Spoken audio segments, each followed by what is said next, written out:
I would like to share my memorable moment. She's not going to be safe with the prince, and she's not going to be dreaming about true love. We need to respect our past. The original cartoon came out in 1937, and very evidently so. Taking some big, bold decisions. It's extremely dated. How have we maintained relevance? Optimism. I have to pretend like, oh, crazy that we're in front of this. Wait. It's inclusion, diversity, or inclusion. My memorable moment. Everyone knows Disney. To many people, Disney equals nostalgia. The movies remind people of carefree times, with characters that are easy to like and empathize with. In modern times, Disney and the subsidiary Lucasfilm have become increasingly focused on identity politics and social justice, not just in the workforce, but also in the movies. Thus, in terms of marketing, the focus has shifted from an emphasis on original and exciting storylines to inclusion and empowerment. Inclusion and empowerment have crept into all types of marketing, which is why commercials and movies oftentimes seem a lot more concerned with the innate characteristics of actors and actresses than making interesting stories and storylines. Bob Iger is an example of a CEO who in a lot of ways says all the right things. He's been in the game for many decades, so he knows which phrases to use and which values to claim to represent, and he comes across as calm and pleasant. This must mean that everything's perfectly fine, right? Far from it. As a CEO, he's accountable for everything the company does, which includes marketing. And there is indeed something very wrong with Disney's marketing. Aside from the reviled The Last Jedi, which Iger called a great next chapter, the new Snow White is a clear case of marketing gone wrong, at least if the company is supposed to live up to their own alleged ideal of wanting to unify people across the world. Movie marketing consists of so-called paratext, such as posters, websites, and trailers. The movie itself is understood as the main text. In Greek, para can mean around. In that sense, the paratexts are circling around the main text without being the main text. Thus, paratexts say something about the main text and guide the viewer's perception of it. They set expectations. The disastrous interviews with Zegler and Gadot are also paratext, part of the marketing. Thus, we can be sure that the essence of what they're saying is either deeply influenced by or completely aligned with the marketing department at Disney, and essentially aligned with Iger's intentions. This fact casts doubt on the relevance and reliability of some of Iger's statements in the interview we're about to see, and it casts doubt on the depth and meaning of a lot of his terminology. It's one thing to present visions and mission statements in theory, that's safe and easy. It's another thing to implement these visions and mission statements in practice. So let's compare Iger's statements to the statements of Zegler and Gadot and find out what he really means. I'll draw on my educational background in media studies, which includes organizational theory. If you like the video, you can help the channel very much by clicking the like button. Let's get the party started.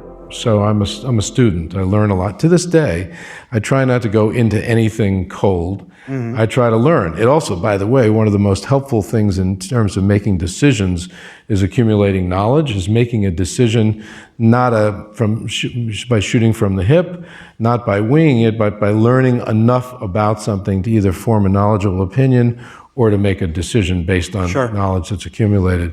And I think along the way, more than anything else, that has probably contributed to where I am today. Iger emphasizes learning and knowledge, both of which are essential in not only making decisions, but also in creating a unified and coherent brand identity, as audiences or brand clients typically want to see the brand values communicated across several platforms simultaneously. Among other things, the brand identity is founded on the knowledge of the company's brand heritage, which is particularly important for Disney, a company with a long and successful history. The knowledge about the brand heritage is or should play a huge role in the CEO's decision-making. Proper decision-making is crucial in creating brand personality, including long-lasting and respectful brand-customer relationships. Building these relationships requires extensive knowledge about and respect for the consumers, users, or audiences, and what they value. In fact, today, in the convergent media environment, brands are considered in relational terms as nodes of interaction between brand owners and consumers. That's why for Disney it's crucial to be on good terms with audiences. Therefore, it comes as no surprise that Iger says he tries to learn. He should, but saying that he does doesn't mean that he does. I'll get back to that. In the following, he talks about heritage and legacy, but he adds something that's very important to be skeptical of. Let's watch. Disney, having been founded in 1923 by Walt Disney, still had an abnormal adherence to its legacy, to its heritage, to its past. It was a religion. And what was clear to me is that if that adherence or the reverence that people had within the company for that heritage continued, it would get in the way of innovation. We would not be able to adapt quick enough. We would not be able to look at change with an open mind. And so I started articulating in the succession process the need to balance heritage with innovation. And what I ultimately concluded was that we need to respect our past, because there are a lot of qualities about the past, the brand attributes, what Disney stood for, a number of other things, attention to quality, and that had value and that should be basically carried forward into the future. But let's not revere it, because if we revere something, then we might as well just put it in a glass case and in a museum and let people look at it and say, wow, look at that. As a classic means of complexity reduction, Iger introduces two extremes, the legacy team and the innovation team. In our zeitgeist, and most certainly in the world of business, innovation has positive connotations. So who wouldn't want to be on the innovation team? Who would want to be on the legacy team?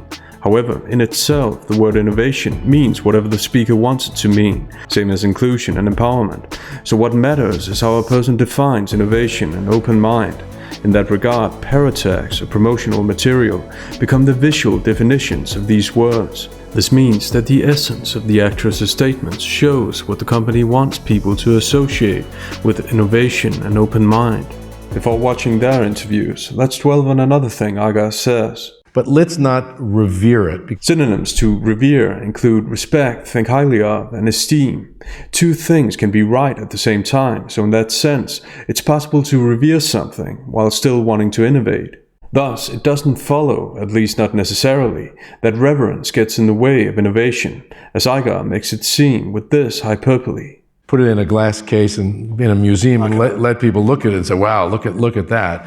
Complexity reduction has always been a self-serving element when trying to make a point, and here it serves as praise. Praise to the innovation team, which Iger, strangely enough, is part of, allegedly. And there's a big difference, but there were a lot of folks in the company that were more on the reverential side than the respect side, and I had to really attack that.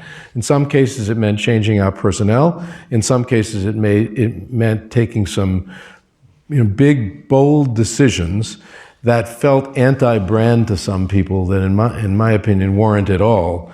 It was more about being pro-present and future than it was about anything that would be against the past or the brand. He makes a rather convenient distinction between the reverential side and the respectful side. They were more on the reverential side than the respect side. Even though dictionaries mention reverential as a synonym to respectful, albeit deeper.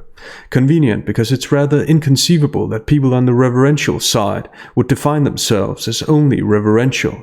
However, in order for his arguments to work, Iger needs them to only be reverential. He needs this complexity reduction. If the reverential side started referring to themselves as innovative too, Iger would have a problem, because that's the word he uses to brand himself and his team. This battle of words reveals that these are Iger's opinions, not facts. Portraying one side as reverential in a negative sense makes his side seem that more visionary, making big and bold pro-present and future decisions, as he calls his decisions, as if anybody in the company wasn't pro-present and future. This is complexity reduction to the nth degree. By the way, I really like the euphemism changing out personnel. The verb firing would create such an unfortunate negative atmosphere in a self-promotional interview like this. Next, we should listen very carefully to what he says. Well, I'm proud of something you also just touched upon. And how do you take a brand that was created in 1923, really, and keep it relevant in a world that does not look at all like the world looked, forget the 20s, in 30 years ago. 10 years ago, even. Yeah. It's quite easy to see where Zegler gets her inspiration from. I mean, the original cartoon came out in 1937, and very evidently so. There's a big focus on her love story, with a guy who literally stalks her. Yeah. Weird. Thus, Zegler's statement goes to show that this is a jargon at Disney about the old days, just that she leaves her own mark on it, her own devastating mark. Weird. Iger is obviously right that a company should develop and stay relevant. I don't know a single person, let alone a CEO, who doesn't think that. However, there are ways of doing that without upsetting the audiences you expect to pay for your products. If Zegler is part of the respectful team, maybe the reverential team wasn't so bad after all.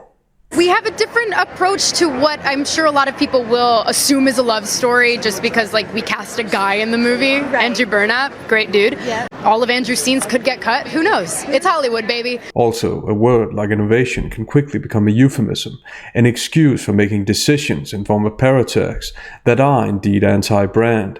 In a moment, we'll see some examples that definitely seem anti-brand. And yet there's just some brand studies that came out this week, and we're a top 5 brand in the world in almost every market that there is brand research, which is an incredible thing. We're the only one that has been around as long. And if you look at the world's great brands over time, you'll quickly conclude there are not many that are older brands. Disney had been in existence for 8 decades before Iger became a CEO. That means 8 decades without his particular brand of innovation. The question for Iger then becomes, how did the company and brand survive for so long without him? Could it be that the reverential side wasn't only reverential, but was also innovative, and he just didn't agree with their definition of innovation? The interviewer should have posed this question, but fortunately for Iger, he's among friends at Goldman Sachs. And I actually have asked, why is it? What was it about those brands that did not enable them to maintain relevance, and how have we maintained relevance? And CEOs use interviews like this as promotion. This is very common and isn't a bad thing, at least not necessarily. But it means that when Iger uses phrases like, how have we maintained relevance, it's important to note 2 things. 1, that the company had existed for 8 decades before he became a CEO, thus he hasn't always been part of this we, and 2, that he took over a company with so much nostalgia attached to it, and a beyond impressive catalogue of great movies, that it's very difficult to compare Disney's brand value to most or any of the brands he's deliberately comparing the company to in order to seem that more innovative. Thus, it's important to note that the success he claims the company has can be attributed solely to his innovation and management style. But what does success mean? We'll get back to that. First, Iger has some more vague but nice-sounding terms. In the following, notice the conjunction but, which famously on this channel minimizes that which precedes it.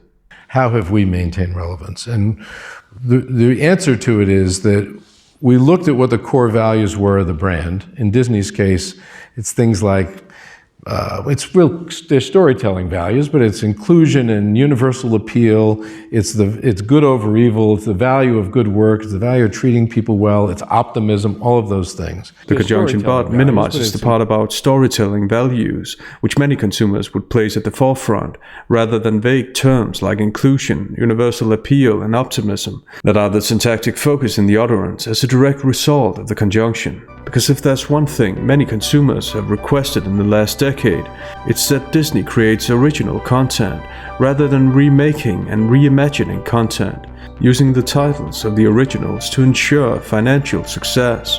Also, these terms don't sound like core values. They sound like the absolute minimum of what practically all companies keep in mind in our zeitgeist: to be inclusive, treat others well, etc. Almost any content would fit these core values that he mentions haphazardly. Furthermore, they sound strangely similar or identical to Iger's own brand of innovation. How convenient, he made the heritage fit his values. Besides, terms like inclusion and diversity that he uses later on never just mean being inclusive and being diverse. The antonyms of these words are almost always implied. Thus, inclusion can be a deceptive term, as it usually or always implies the exclusion of certain groups based on their innate characteristics, how they look and what they were born as, in other less positive but more honest words than inclusion and diversity. There was no need to really in any way move away from those core brand values, but we had to present them to the world in far more relevant ways. And a lot of brands miss that. Relevant, another word Iger presupposes the meaning of, which is what he does in this interview. He's naming, not defining. There's an important distinction between the two. Naming is when a speaker makes claims without giving grounds, such as, we need to make relevant content. Here everybody would agree you should strive to make relevant content, it's obvious.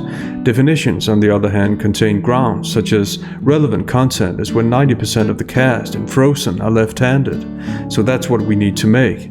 Now, no one would agree with the speaker's definition of relevant. So, given the speaker's definition of relevant, it would actually be wiser to make irrelevant content. But we couldn't know that before we heard the speaker's definition of the word. Also, relevant to whom? Relevant to the target audience, to people who support optimism. We looked at what the core values were. It's optimism. And to use a specific example, a Zegler statement supposed to represent the company's core values. What exactly is it that other companies miss? And a lot of brands miss that. Is he in a position to talk like this? Weird. The marketing team obviously has the most prominent role in creating brand-customer relationships, as they're the company's public image. It's crucial that the marketing team understands audiences and makes an effort in understanding them.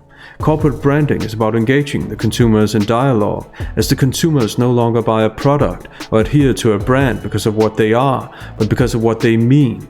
Some brands connote status, and other brands, like Disney, connote values like family time and nostalgia. So if anything flies in the face of these values, people will respond. With a guy who literally stalks her.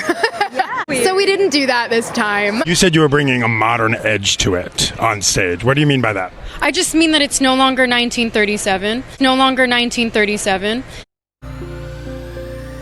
Zegler's comments are in direct opposition to the nostalgia that many people associate with the fairy tale, and not only nostalgia, but also respect for the source material. Thus, her comments come across as condescending, a clear example of a failed paratext. And when a paratext fails, the brand-customer relationship is negatively affected. I would say the interview with Zegler is a mistake that Iger will learn from, considering that he's a student. So I'm a student. I learn a lot to this day. But given that the interview isn't a standalone occurrence, but that the essence of it is repeated in another interview as well, reveals that the by now unoriginal concept of empowerment was the marketing ideal from the get-go. The reality is that the cartoon was made 85 years ago, and therefore it's extremely dated when it comes to the ideas of women being in roles of power. When we came to reimagining the actual role of Snow White, it became about the fairest of them all, meaning who is the most just and who can become a fantastic leader. Also the fact that she's not going to be saved by the prince, and she's the proactive one, and she's the one who set the terms, is what makes it so relevant to where we are today. The marketing team couldn't have phrased it any better. Wait. Relevant to where we are today. Present them to the world in far more relevant ways. And we absolutely wrote a Snow White that is not going to be saved by the prince. She's not going to be saved by the prince, and she's not going to be dreaming about true love. She's dreaming about becoming the leader she knows she can be. I wonder, is this the inclusion and optimism that separate Disney from other brands? There's storytelling values, but it's inclusion and optimism, all of those things. Is this how Disney stays relevant? In far more relevant ways. This goes to show that brand identity can be completely different from brand image. It's one thing for a CEO to say what he wants people to associate with his company. It's another thing what people actually associate with modern-day Disney, because what Zegler and Gadot represent are the opposite of the core values Iger mentioned. There's nothing optimistic, inclusive, or good work about their statements. On the contrary, these interview paratexts fly in the face of corporate branding, as they completely shut down any dialogue Disney could have had with a large percentage of their audience.